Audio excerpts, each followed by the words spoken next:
বাংলাদেশের বিষয়ে সবকিছু ভারতের উপরে ছেড়ে দিচ্ছি। মার্কিন প্রেসিডেন্ট ডোনাল্ড ট্রাম্পের এমন একটি মন্তব্যে যখন সারা দেশে তোলপাড় চলছে, নানান পক্ষ নানানভাবে বিশ্লেষণ করার চেষ্টা করছে, ঠিক সেই মুহূর্তে আমাদের প্রধান উপদেষ্টা অধ্যাপক ডক্টর মোহাম্মদ ইউনূস তিনি নিজে নিজে এবার বিস্ফোরক একটি মন্তব্য করলেন, এবং আমি মনে করি একই সঙ্গে বিতর্কিত মন্তব্য। তার জায়গা থেকে এই ধরনের মন্তব্য কোনোভাবেই সমীচীন নয় বলে আমি মনে করি। তিনি বলেছেন যে বাংলাদেশ নিয়ে অপপ্রচার চালাতে গিয়ে ট্রাম্পের কাছে গিয়েও সুবিধা করতে পারেনি একটি পক্ষ। এই কথাটি কোথায় বলেছেন? শনিবার জাতীয় ঐক্য কমিশনের পক্ষ থেকে রাজনৈতিক দলগুলোর সঙ্গে যে বৈঠকটি ছিল, সেই বৈঠকে বক্তব্য দেওয়ার সময় তিনি মন্তব্য করেছেন। আচ্ছা, ডক্টর মোহাম্মদ ইউনূস সাহেব কি তিনি নিজে নিজের উচ্চতা সম্পর্কে ভুলে যাচ্ছেন, ভুলে গেছেন, অথবা তার মুখ থেকে যার যা ইচ্ছে খুশি বের করে নিয়ে আসার চেষ্টা করছেন? অনেকেই তার সরকারের মধ্যে যারা রয়েছে, তার আশপাশে যারা রয়েছেন, তার মুখ থেকে তো আমরা এই ধরনের মন্তব্য আশা করি না, যদিও এর আগে তিনি নানান ধরনের বিতর্কিত মন্তব্য করেছেন, করে যাচ্ছেন। মানে অনেকে বলেন সহজ সরল মন্তব্য করছেন, আমার কাছে সেগুলো সহজ সরল মন্তব্য নয়, একটু অন্য ধরনের মনে হয়। যেন এখন এই যে বললেন যে একটি পক্ষ ট্রাম্পের কাছে নালিশ করতে গিয়েছেন, এই একটি পক্ষকে নিশ্চয়ই তিনি শেখ হাসিনাকে মিন করেননি। শেখ হাসিনা যদি পলিটিক্যাল অ্যাসাইলাম নিয়ে যুক্তরাষ্ট্র থাকতেন, কোনো একভাবে সে দেশের প্রেসিডেন্টের সঙ্গে দেখা করে বাংলাদেশ সরকারের বিরুদ্ধে নালিশ করছেন, বা আওয়ামী লীগের পক্ষ থেকে কেউ গিয়ে নালিশ করছেন, সেক্ষেত্রেও কি তিনি এ ধরনের মন্তব্য করতে পারতেন তার জায়গা থেকে? তর্কের খাতিরে ধরে নিলাম যে সেই ক্ষেত্রে হয়তো তিনি করতে পারতেন। তার কারণ এর আগে আমরা দেখেছি সাবেক প্রধানমন্ত্রী শেখ হাসিনা তিনি তো যা মুখে আসতেন বলে ফেলতেন, যার সম্পর্কে যেমন ইচ্ছে মন্তব্য তিনি করে ফেলতেন, যেগুলো বাংলাদেশের মানুষ কখনোই ভালোভাবে নেয়নি।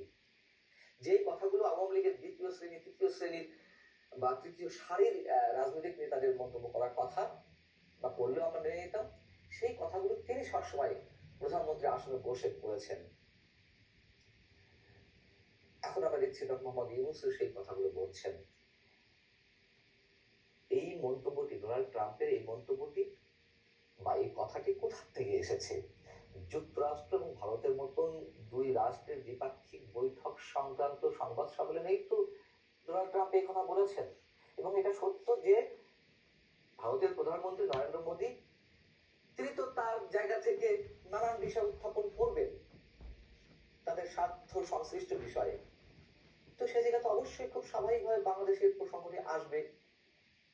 আমি নরেন্দ্র মোদী কোন অবস্থাতেই সমর্থন করছি না, কিন্তু আমি বলছি সবকিছু ডেকোরাম সম্পর্কে। তো এই একটি পক্ষ তাহলে ভারত, তিনি ভারতকে মিন করেই বলেছেন। আমরা শুক্রবার ট্রাম্পের এই বক্তব্যকে কেন্দ্র করে আইন উপদেষ্টা অধ্যাপক ডক্টর আসিফ নজরুলের ফেসবুকে একটি স্ট্যাটাস দেখলাম, যদিও সেটা আরেকজনের তিনি শেয়ার করেছেন, তিনি সহমত পোষণ করেছেন, বিধায়ক তো শেয়ার করেছেন। সেটি নিয়েও নানান ধরনের সমালোচনা হচ্ছিল যে কেন সরকারের পক্ষ থেকে এই ধরনের মন্তব্য করতে হবে। সবচেয়ে বড় কথা হচ্ছে যেটুকু মানুষ বিশ্লেষণ করছেন, যেই পক্ষ, যে নরেন্দ্র মোদী আসলে ডোনাল্ড ট্রাম্পের কাছ থেকে যা কিছু আশা করেছিলেন বিভিন্ন ক্ষেত্রে বাংলাদেশের বিষয়ে, সেই ক্ষেত্রে তিনি আশাহত হয়েছেন।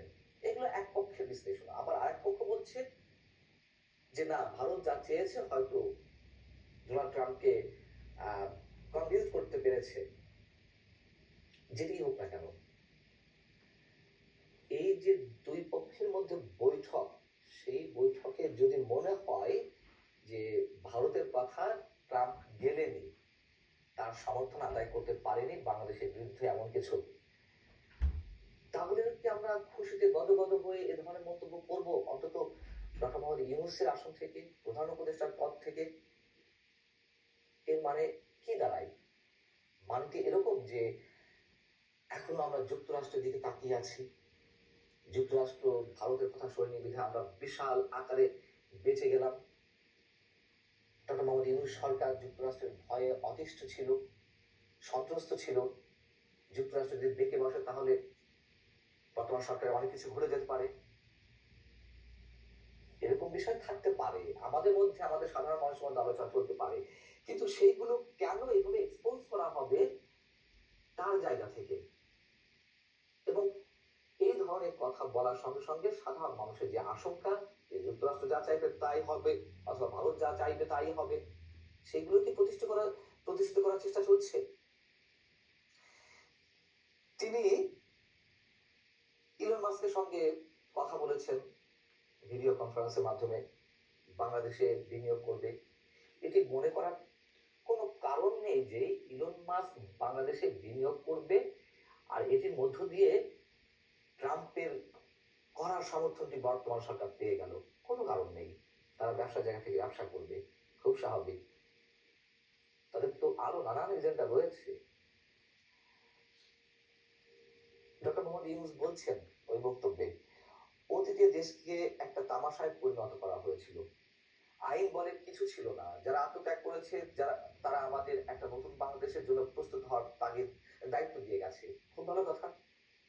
অতীতে দেশকে একটা তামাশায় পরিণত করা হয়েছিল। হ্যাঁ, অবশ্যই তামাশায় পরিণত করা হয়েছিল। আওয়ামী লীগ যা ইচ্ছে তাই করছিল, বিভিন্ন ক্ষেত্রে এমন এমন কাজ করা হচ্ছিল যে সার্কাস খেলা দেখানো হচ্ছিল, এরকম তো মানুষের মুখে মুখে রটেছিল। কিন্তু মাত্র 6 মাসে কি মানুষ এখন সেগুলো বলছে না? তামাশা কি চলছে না? ঘুষ দুর্নীতি কি সেভাবে বন্ধ হয়েছে?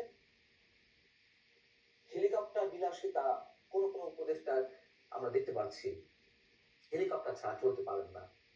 অন্তত এই তামাশা তো এর আগে দেখা যায়নি, সেটা তো আমরা দেখছি। বিচার বহির্ভূত হত্যা কি হচ্ছে না, শুরু হয়নি?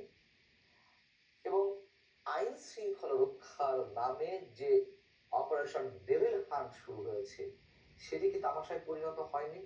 নিরীহ মানুষজনেরকে আটক হচ্ছে না, অথবা শুধুমাত্র একটি দলকে টার্গেট করে